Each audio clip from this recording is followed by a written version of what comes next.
বাংলাদেশে দ্বিতীয় কোনো বিচার বহির্ভূত হত্যাকাণ্ড চাই না। তৌহিদকে কে হত্যা করেছে? সে কেন জীবন দিয়েছে? তাকে কেন হত্যা করা হলো? তার দোষটা কি ছিল?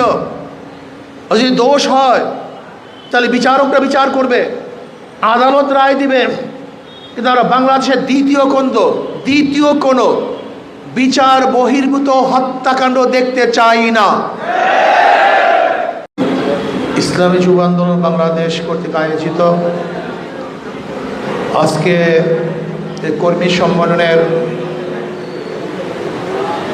সম্মানিত সভাপতি, আমাদের ইসলামী আন্দোলন বাংলাদেশ আমেরিকা শাখার প্রধান উপদেষ্টা, জামাইকা মুসলিম সেন্টারের প্রতিষ্ঠাতা ও খতিব হযরত মাওলানা আবু জাফর বেগ সাহেব, কেন্দ্রীয় নেতৃবৃন্দ, সকল স্তরের যুবক ভাইয়ের আমার, ইসলামী যুব আন্দোলন, যুবকরা জাগ্রত হলে জাতি জাগ্রত হয়, যুবকরা ঘুমিয়ে পড়লে জাতিও ঘুমিয়ে পড়ে, যুবকরা আদর্শবান হলে জাতিও আদর্শবান হয়, যুবকরা চরিত্রবান হলে জাতীয় চরিত্রবান হয়, আর যুবকরা যদি মাদক আসক্ত হয় তাহলে জাতীয় মাদক আসক্ত পড়ে যায়। যুবকরা যদি ভালো হয় গোটা দুনিয়া ভালো হয়ে যায়। আমরা বারবার আন্দোলন করেছি, ব্রিটিশদের বিরুদ্ধে আন্দোলন করেছি, পাকিস্তান করার জন্য আন্দোলন করেছি, বাংলাদেশ দেশের জন্য আন্দোলন করেছি, আমরা স্বৈরাচার বিরুদ্ধে আন্দোলন করেছি, আমরা বৈষম্য বিরুদ্ধে আন্দোলন করেছি। আজকেও হাজারো শ্রমিকরা তাদের অধিকারের জন্য আন্দোলন করে, আজকে জেলেরা তাদের প্রাপ্তির জন্য আন্দোলন করে,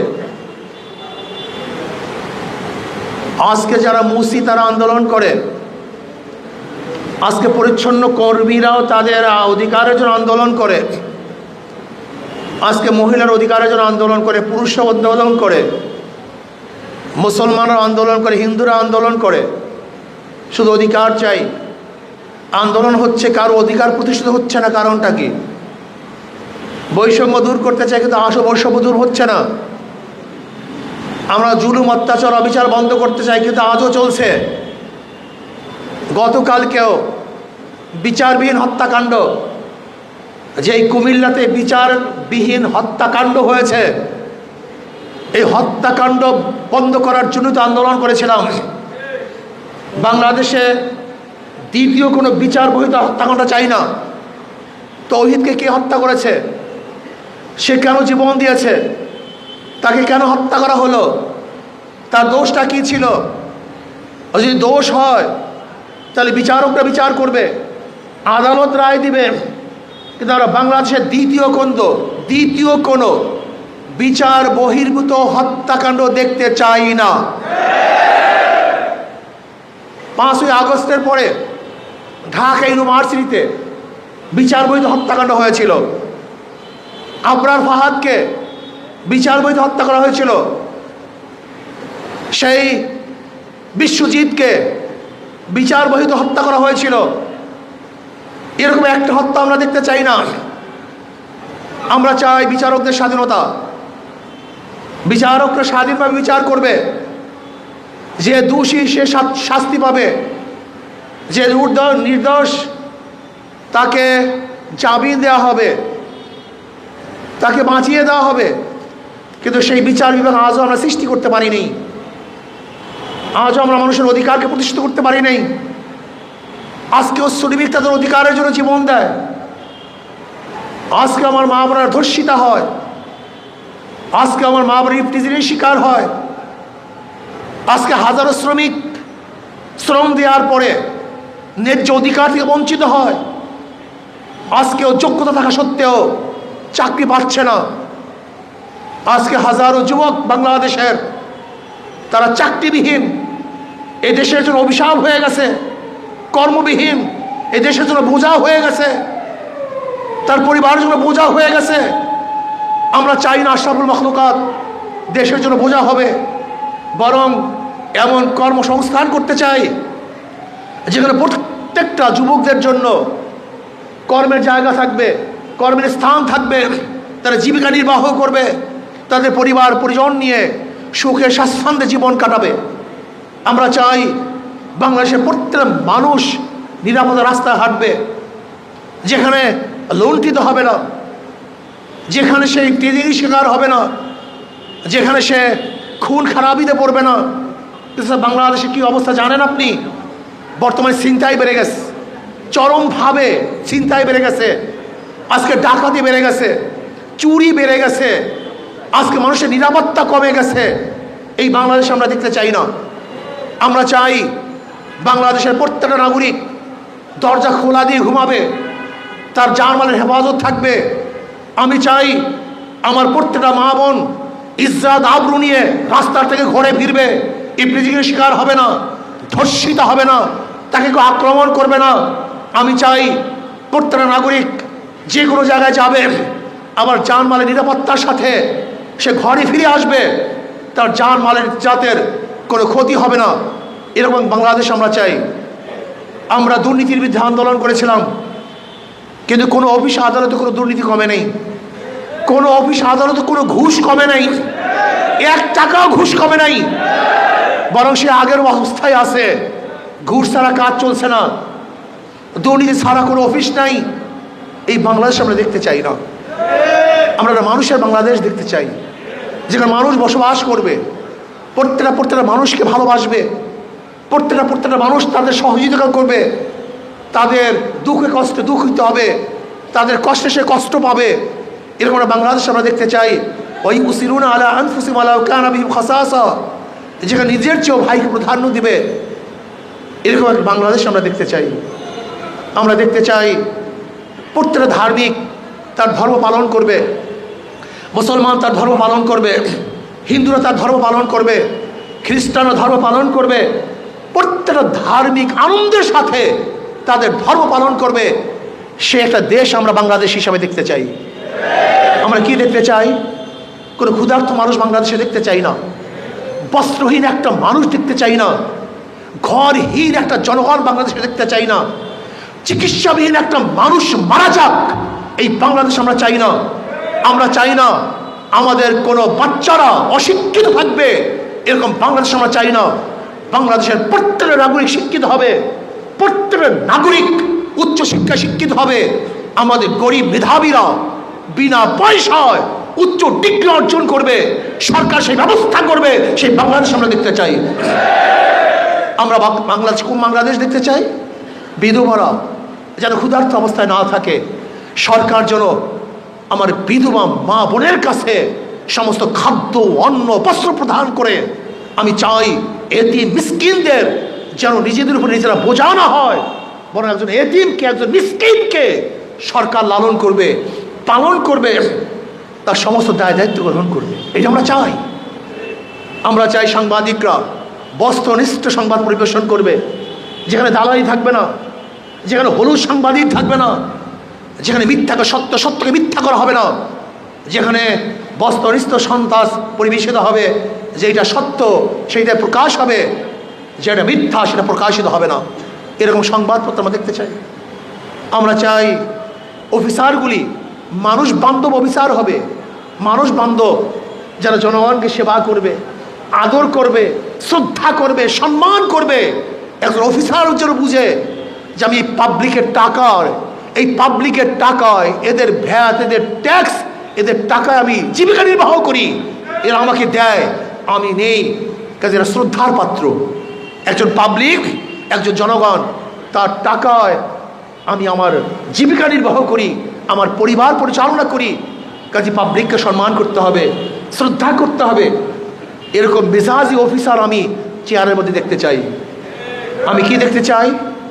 আমি দেখতে চাই প্রত্যেকটা মৎস্যজীবী তারা যেন তাদের স্বাচ্ছন্দ্যে জীবিকা নির্বাহ করতে পারে। একজন মেথর পরিচ্ছন্ন কর্মী, তার যদি ইজ্জত থাকে, সম্মান থাকে, সে আশরাফুল মাখলুকাত, তাকে শ্রদ্ধা করা হয়। সম্মান করা হয়, তার কাজের দিকে তাকিয়ে তাকে যদি ঘৃণা না করা হয়। আজকে পরিচ্ছন্ন কর্মীরা যদি আমাদের শহরকে পরিচ্ছন্ন না করেন, যত বড় লোক হন না কেন, আপনি রাস্তায় নামতে পারবেন না। তার গুরুত্ব কোনো অফিসারের চেয়ে কম না, অনেক বেশি। একজন কৃষক, সে যদি কৃষি কাজ না করে আপনি কি খাবেন? তার কৃষি কাজকে ঘৃণা না করি, বরং আমি মনে করি সে যদি আজকে কৃষি না করতো আমি খাবার খেতে পারতাম না। কাজে সে আমার কাছে শ্রদ্ধেয়, সে আমার কাছে সম্মানিত। এই মেজাজ আমাদের থাকতে হবে। একজন জেলেকে ঘৃণা না করি, সে যদি কষ্ট করে শীতের মধ্যে, বন্যার মধ্যে নিজের জীবনের রিস্ক নিয়ে মাছ না ধরতো, তাহলে আমি সুস্বাদু মাছ খেতে পারতাম না। এই মেজাজ থাকা চাই। আজকে আমার হাজারো জেলারা তারা সেই সাগরের মধ্যে যায় আর ঘরে ফিরতে পারে না। এই রিস্ক নিয়ে যদি তারা মাছ না ধরতো, তাহলে আমাদের বাংলাদেশের অর্থনীতি চাঙ্গা হতো না। কাজে সেও আমার কাছে শ্রদ্ধার পাত্র। এই মেজাজ আমাদের থাকা চাই। কিন্তু আমাদের অবস্থাটা কি? আমাদের অবস্থা হলো আমাদের মধ্যে সাম্যতা নেই, মানবিক মর্যাদা নেই, সামাজিক ন্যায় বিচার নেই। আজকে যারা রেমিটেন্স যোদ্ধা, যারা প্রবাসী, যাদের টাকায় আমাদের দেশের অর্থনীতি চাঙ্গা হয়, সেই রেমিটেন্স যোদ্ধাদেরকে শ্রদ্ধা করা দরকার, সম্মান করা দরকার, ইজ্জত করা দরকার। তাদেরকে বাংলাদেশের উন্নয়নের পার্ট মনে করা দরকার। তারা একটা পার্ট। যদি তারা উন্নয়ন না করতো তাহলে বাংলাদেশ উন্নয়ন হতো না। আমি মনে করি সরকারের উচিত প্রবাসী মন্ত্রণালয় খুলে বাংলাদেশের প্রত্যেক নাগরিককে গোটা দুনিয়ার মধ্যে কীভাবে ছড়িয়ে দেওয়া যায় সেই ব্যবস্থা গ্রহণ করা। বাংলাদেশ সরকার কী করে আমি জানি না।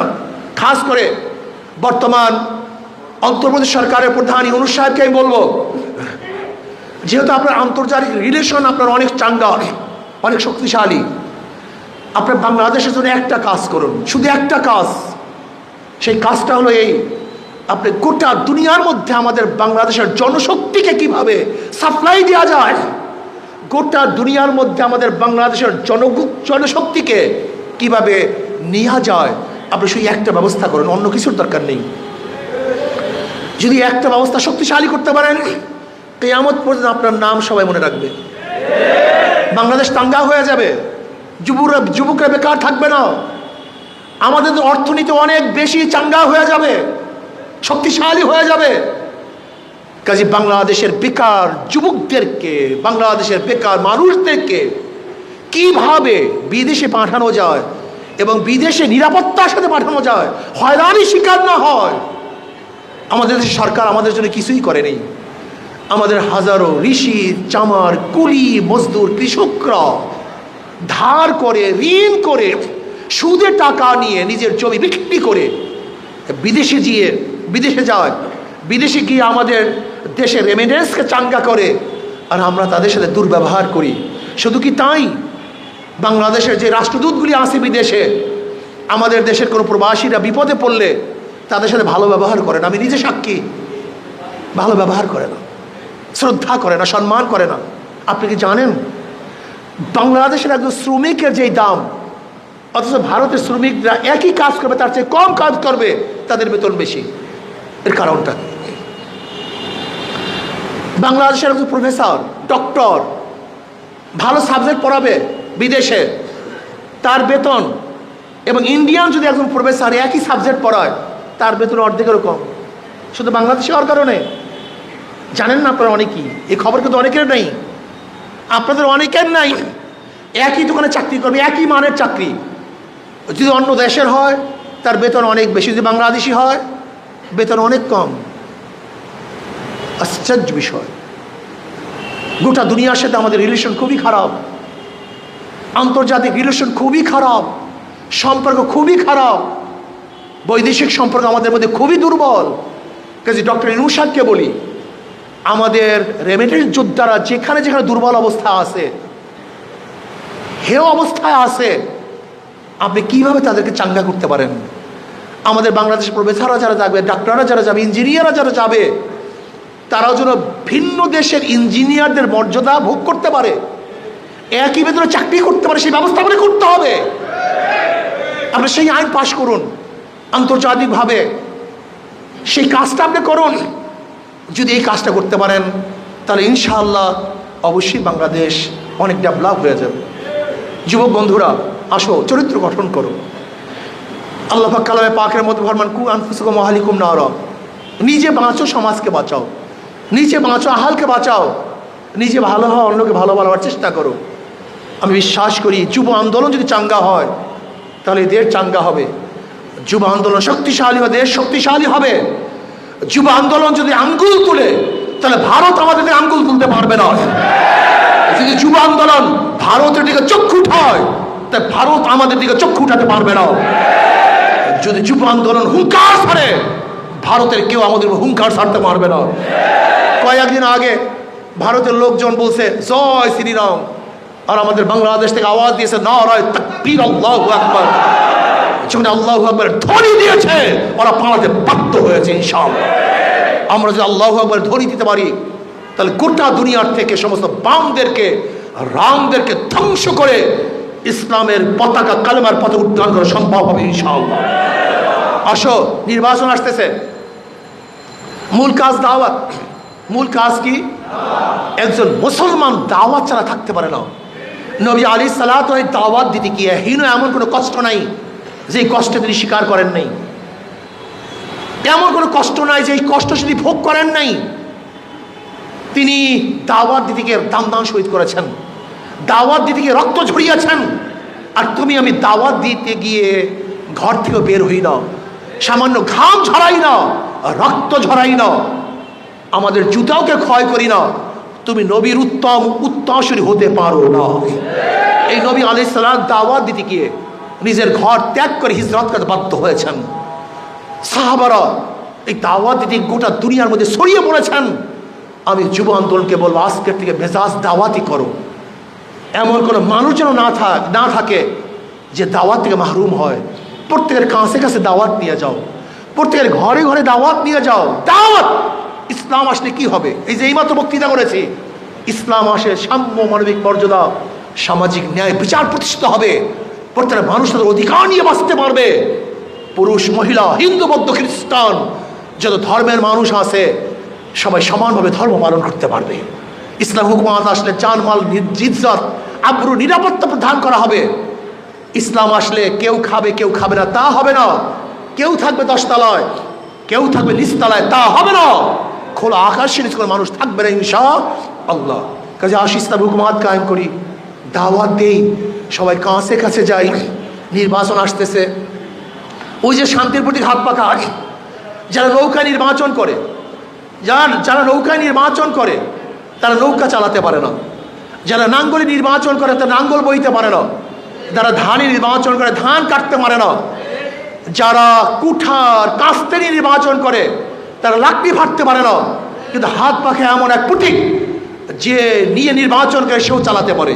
যারা নির্বাচন করে তারাও চালাতে পারে, পুরুষরাও চালাতে পারে, মহিলারাও চালাতে পারে, হিন্দুরাও চালাতে পারে, মুসলমানরাও চালাতে পারে, গরিবরা চালাতে পারে, ধনীরা। এই প্রতীক হলো হাত পাখা, শান্তির প্রতীক। কারেন্ট ফেল করে, হাত পাখা ফেল করে না। কারেন্ট যেতে পারে, হাত পাখা ছেড়ে যায় না।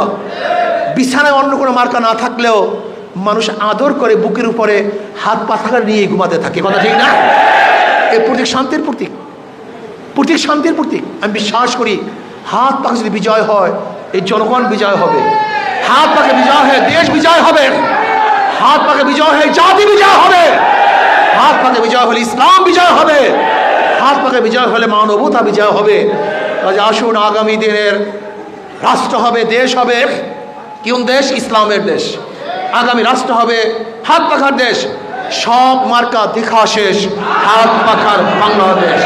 সব মার্কা দেখা শেষ, হাত পাখার বাংলাদেশ। ডিজিটাল বাংলা দেখেছি, সবুজ বাংলা দেখেছি, সোনার বাংলা দেখেছি, স্মার্ট বাংলা দেখেছি। আর কোনো বাংলা দেখতে চাই না। এবার হবে ইসলামী বাংলা ইনশাআল্লাহ। কাজে আল্লাহ আমাকে এবং আমাদের সবাইকে হাত পাখা প্রতীকে নির্বাচন করে ইসলামকে বিজয় করার তৌফিক দান করেন। ওমা আলাইনা ইল্লাল বালাগ। বিগত